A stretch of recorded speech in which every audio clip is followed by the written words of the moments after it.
Okay, Chef Baba's back. We just covered mise en place. I hope you paid attention because that is the foundation to the kitchen. If you want to build a house, your foundation better be strong. Trust me, you have those 10 staples ready ahead of time, like Chef Baba told you,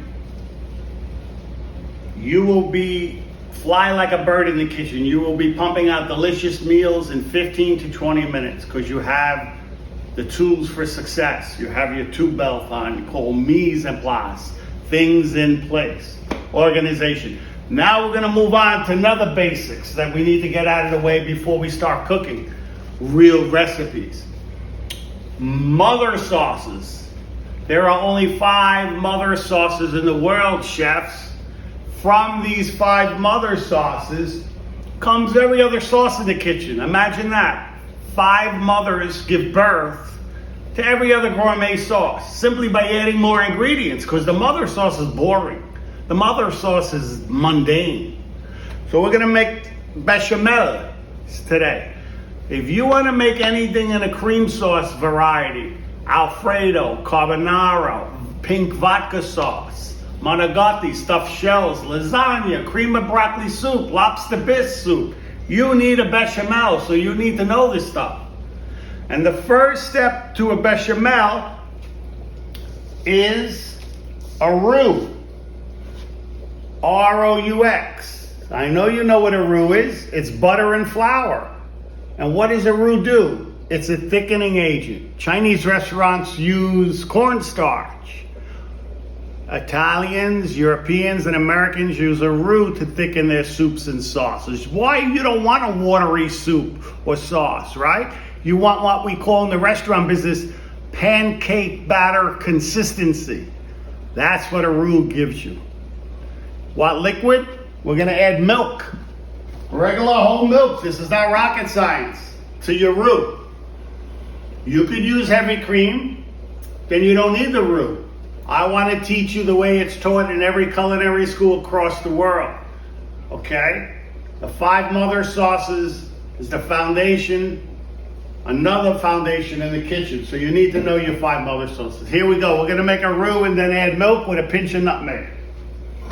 The heat is on low to medium. We're going to melt a half a stick of butter. I'm using a wood spoon. You could use a whisk. Now, if you were in New Orleans and you were making a dark jambalaya and a rich estouffee or gumbo, you would brown the butter a little bit, but we're not. We're making a white sauce, a cream sauce, so we don't want the roux to be caramelized. We don't want to cook the flour and brown it. We want to keep it light. But know that you can, if you're using the roux for a demi-glaze, which is a classic brown sauce that's on your filet mignon in a fancy restaurant, then you would caramelize the roux. You feel me? But we're gonna keep it light because we're gonna make a cream sauce. You can't make a white sauce from a dark roux. You agree? Equal parts butter and flour. I'm not even gonna measure. Why? Because I'm gonna teach you something. If you're cooking with a recipe all the time, like a robot, like a slave, you're never going to be a good cook because you don't understand what you're doing. You're just following instructions. A roux should look like mashed potatoes. Yeah, thick like mashed potatoes. So you're going to stop adding the flour to the melted butter once it looks like mashed potatoes. This is still very runny. See it? It's still loose. So you know we need more flour. That was 4 ounces of butter. In the end, it's going to be about 4 ounces of flour. If you're using a whisk, the roux will stick inside the whisk. That's another indication it's done. This is done. I can tell. See how thick it is, like mashed potatoes? And again, we're not going to caramelize it. We're going to leave it white. There it is. Mashed potato consistency. You add this to any liquid and whisk it into the liquid, it's going to thicken the liquid to a pudding stage. What kind of liquids? Today we're using milk because we want to make bechamel. But if you added a stock, any stock or broth, that's called a veloute. And guess what? That's number 2 mother sauce. So a roux and a broth is veloute. A roux and milk is bechamel. Is this difficult? I don't think so. Okay? And veloutes make all your wine sauces. So we'll make a chicken piccata later. You need a veloute because it's a white wine lemon sauce with capers. You want to make chicken marsala. That's a mushroom sauce with marsala wine, a different wine. Come from veloute. But today we're going to make a little pasta vodka in a pink sauce. So we'll use a bechamel.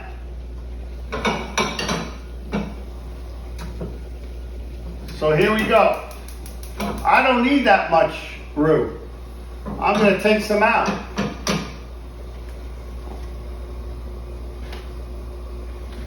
And we're going to add a cup of milk. We're going to raise the heat. Why?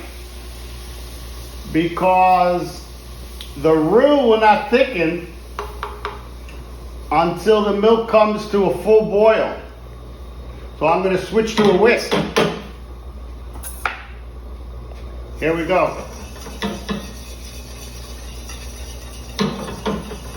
And I'm dissolving that lumpy roux into the milk, breaking it down. And you're going to see this milk get nice and thick like a pudding in about a minute. It's pretty much dissolved. Still has not come to a boil. We're going to add a pinch of nutmeg. Very important. Little pinch. We're talking an eighth of a teaspoon. That's it. Whisk that in. Oh, look how thick it's getting. It just came to a boil. Now you control how thick you want it based on how long you cook this. The longer you keep this on the heat, the more it's going to evaporate and get thicker. And that's a beautiful bechamel. Let's go to our salt and pepper, pre-mixed, ready to go. Mise en place. Boom. Boom, done. Don't have to look for the peppermill. Everything's ready. Mise en place. Done. You see the consistency? If you want it thinner, you add a little more milk.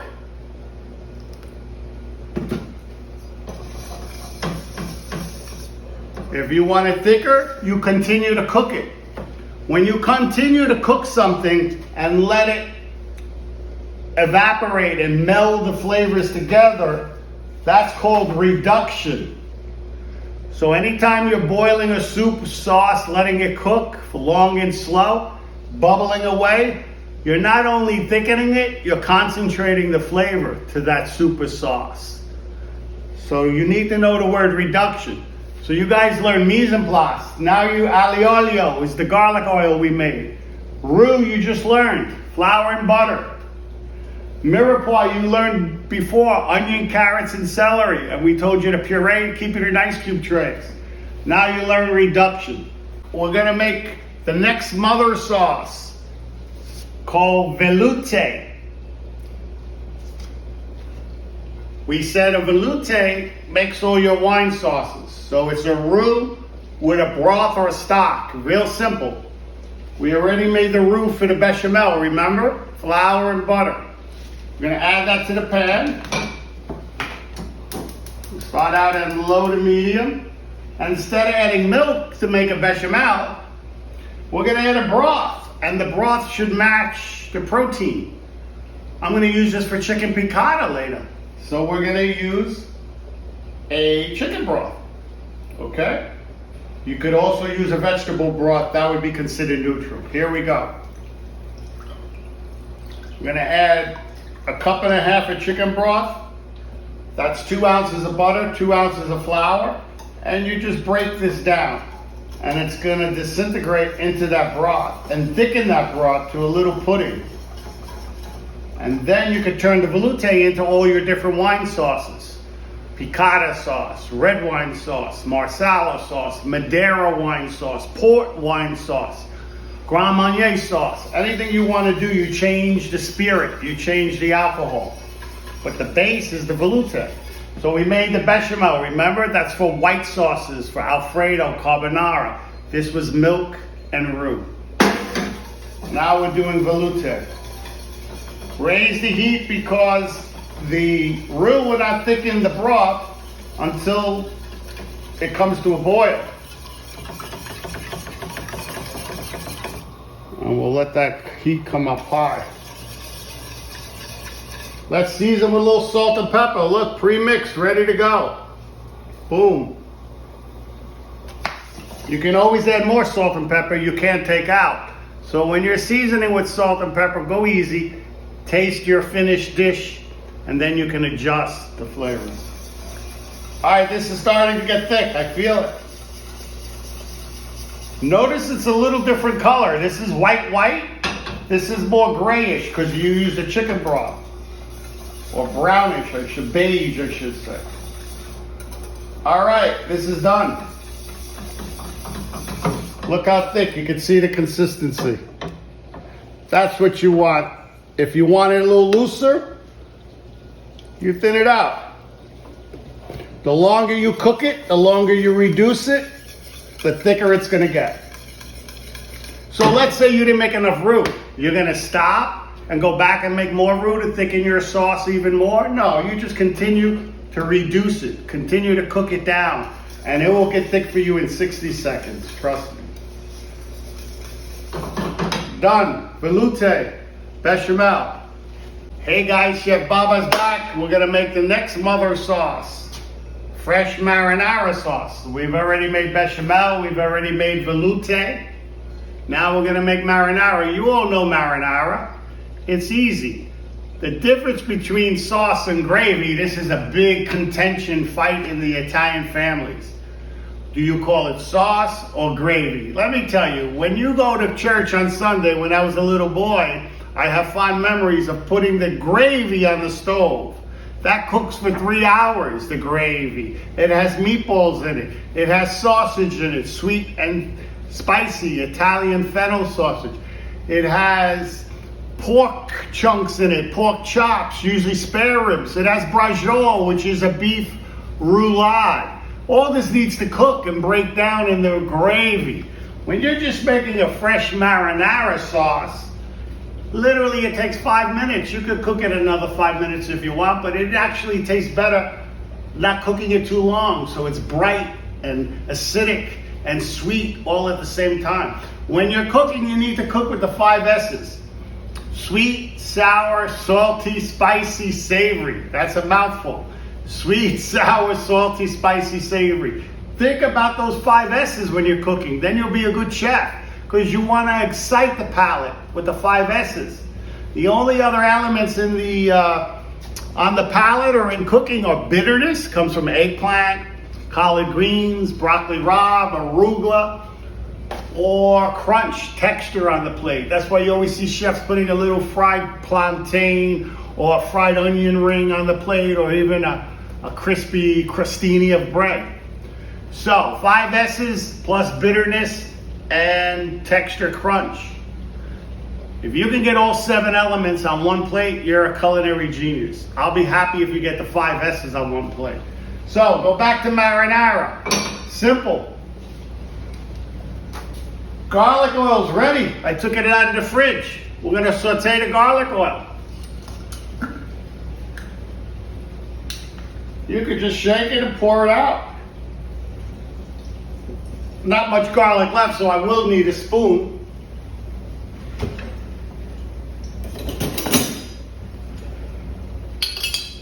Now you can control how much garlic you want. And you hear that sizzle? That's a beautiful thing right now. Look at that. the whole room is going to smell like garlic and oil. And the oil is infused with the garlic overnight. So this is also, you can rub it on your wife at night. And I'm just going to sliver a little onion. But onions are savory on the S scale. Carrots are sweet on the S scale. Sweet, sour, salty, spicy, savory. A couple slices of onion goes in, very thin, and they'll cook just as fast as the garlic. Now we're sizzling. Season with a little salt, pepper.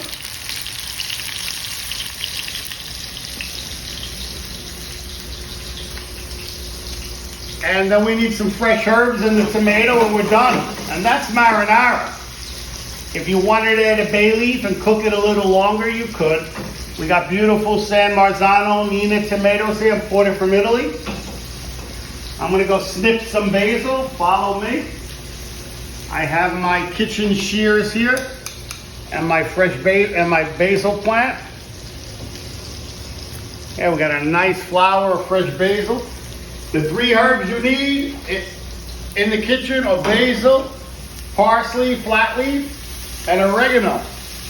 Now we also have here the next most popular Italian herbs are rosemary, thyme, and fresh sage. Look, I got a nice mix. If you're roasting a bird, a duck, a chicken, you would use these next. All right, look at the caramelization. You don't want to burn that garlic, that's enough. So how do you stop anything from burning? You're sauteing onions and go, oh my God, I gotta go answer the front door. You add something wet. So we're gonna add a little wine to stop that browning process. You hear that sizzle? That garlic will not cook anymore because of the liquid. Stop the oil. It nullifies the action of the oil and the caramelization process. Now we'll add our fresh tomatoes. Chef Baba likes to break the tomatoes down himself. Grandma Pasqualina used to use her hand. And this was called filetto di pomodoro, fillet of the tomato. Pomodoro means golden apple. Because in Italy they saw the tomatoes on the vine, they were green, they weren't red yet. The golden apple was one of the greatest vegetables, crops discovered in Italy, said to have came from Asia. And man, did the Italians capitalize on tomato plants. So this is the way Grandma would do it, by hand. If you're funny about that, just use your whisk and break it down. I'm gonna go wash my hands real quick.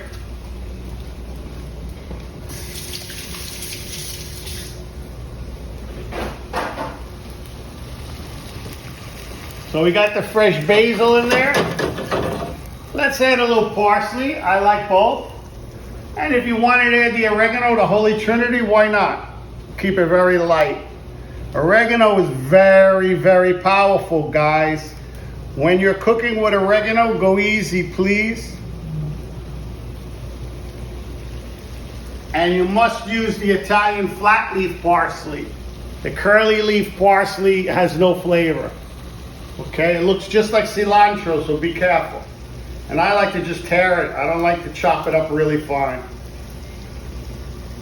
Oregano, you just pull the leaf off the stem backwards.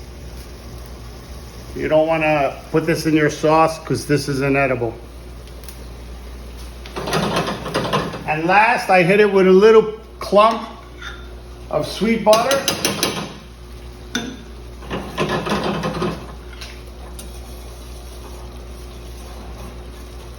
The longer you cook this, the thicker it gets and the more flavorful. But I want this to be bright and fresh over my pasta. So this is done. Mother sauce marinara. You add ground beef, you create a bolognese sauce. Actually, you should add ground beef, ground veal, and ground pork, the Holy Trinity. That's what we're going to do when we make the meatballs. If you add heavy cream right now, you got a pink vodka sauce. If you add hot pepper flakes, let's give it a little tickle. We talked about sweet, sour, salty, spicy, savory. This must be in your mise en place. We actually forgot. Red pepper flakes, Italians love. You can make a Fra Diavolo sauce in 30 seconds. We're gonna add a little touch of that, just to give it a little tickle in the back of your throat. It won't be Fra Diavolo. Smell that. That is gorgeous. Fresh marinara sauce, not gravy, from Chef Baba. Welcome back, guys. It's time for Hollandaise mother sauce. Hollandaise is a very difficult sauce to make. If you wanted to cheat, because I'm a very pragmatic chef, you can buy Knorr from Switzerland. This has no MSG, no preservatives. It's a powder, and you dissolve it in water or milk and heat it up, and you get a Hollandaise sauce. You can buy this at any good gourmet market, but my job today is to teach you how to make it from scratch. It's 2 ingredients, egg yolks and clarified butter.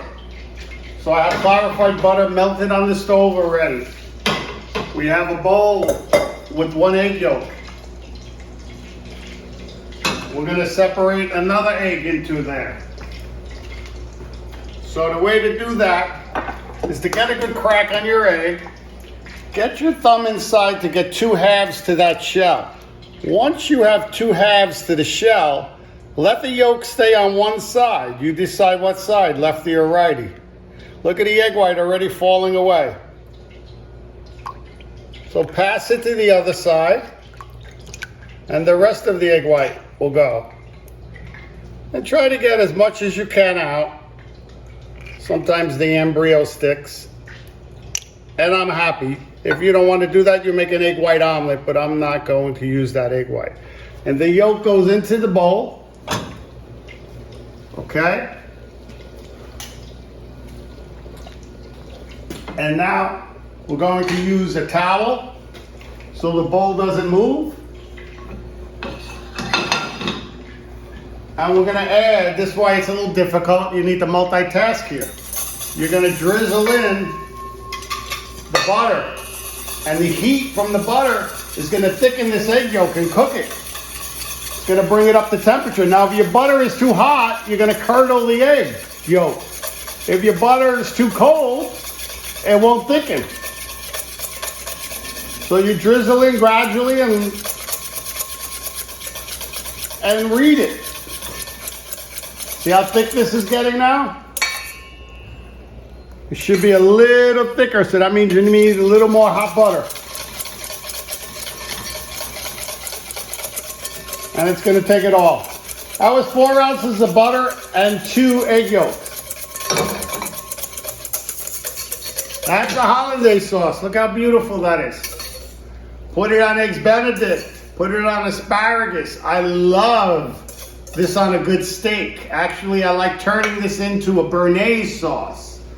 So again, the mother sauce gives birth to new sauces by adding new ingredients. How do you make a béarnaise? You add tarragon and a red wine shallot reduction to this, and you created a new sauce called béarnaise. But let's just concentrate on the Hollandaise. I like a little squeeze of fresh lemon juice to cut through that fatty egg yolk. And 1 little dash of Tabasco hot sauce, light dash, that's it. See what we got there? Whisk it up.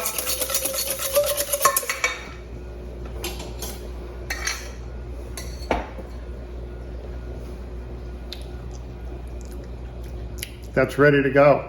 Give me some eggs right now. Give me a nice piece of filet mignon with that on it. Delicious.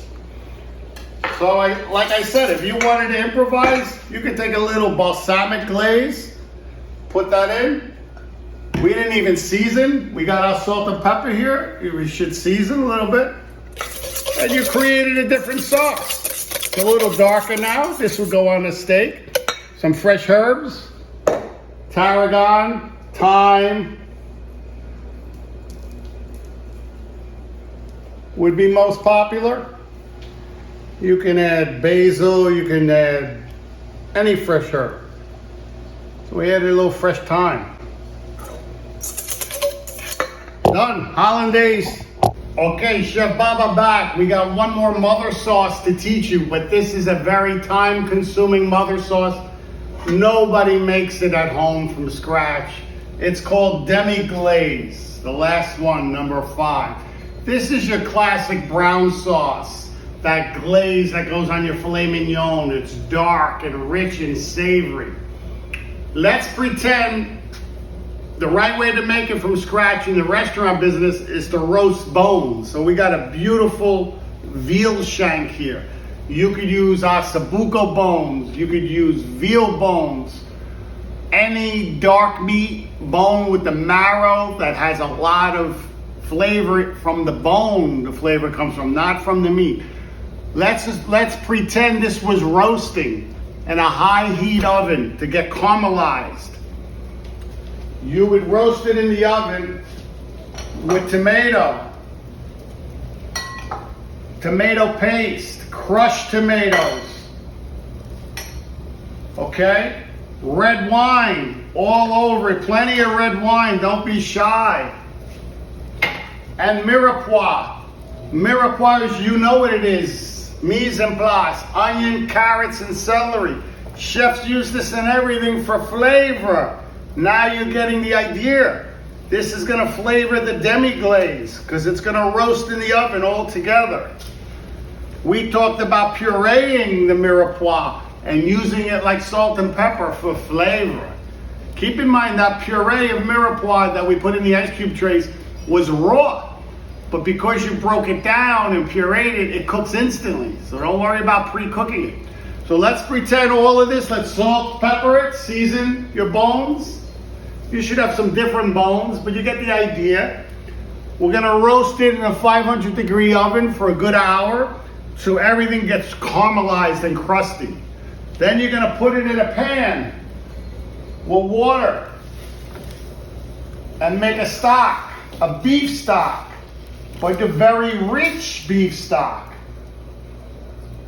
right? With fresh herbs. We got a little sage here because we're making a really delicious, savory, a little fresh rosemary, a little fresh thyme. Now let me show you something. You can take a piece of cheesecloth. You guys know what cheesecloth is, right? And you cut off a little piece. And this is important to know, this is essential. This is called a bouquet garni or a sachet. So when you don't want, this is a stock that we're gonna strain. So I can put the whole stem of rosemary in there. I can put the whole stems of thyme in there. I can put whole peppercorns in there. I can put a whole bay leaf in there. Look, you'll choke on this if you eat it. But I'm gonna strain this stock when I'm done. If you want to flavor something, a soup or a sauce, but you don't want the herbs floating in there in the end, you make a bouquet garni and you put all this stuff inside of here.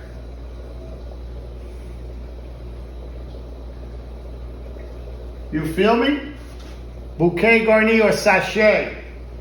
Put the bay leaf in there, some whole peppercorns, anything else that you wanted to flavor. You can even put a whole garlic clove if you were too lazy to peel the garlic and you want to infuse the flavor in a sauce or even a stock. So you would wrap this up into a little bundle, tie a string, a butcher string around that, and you drop it in your soup or sauce like that. And when this comes to a boil, all that flavor is going to be extracted, infused into that stock. We'll cover it and you let it boil. The longer you let your beef stock boil, the more flavor you're going to have. You strain it and then you thicken it with the roux. You know what a roux is. We covered that already. Flour and butter. And that's demi-glaze. So it's a lot of work. Roasting the bones, you're not going to do that. Buy a good, flavorful beef broth. If you're making a rich wine sauce for the holidays, for your prime rib or your T-bone steak or your ribeye steak, buy a good beef broth. Or, this is a good product, but I'm going to warn you, it's loaded with sodium. This is better than bouillon, and this is beef flavored. It comes in a thick paste. I actually added water to this because I don't like it so thick. Look how dark that is. Okay?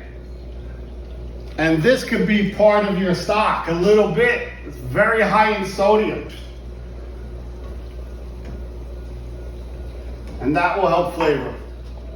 If I wanted to cheat, what goes beautiful on red meat? Worcestershire sauce. A little bit in your stock goes a long way. You could even experiment with soy sauce. I'm giving you all my secrets now to make this extra savory. And your stock will be richer and richer, and the longer you cook that stock and reduce it, remember the word reduction, the thicker and more rich it's going to get on your piece of meat. Red meat, pork, game bird, etc. So that's demi-glace, the last mother sauce. I hope you guys enjoyed that segment.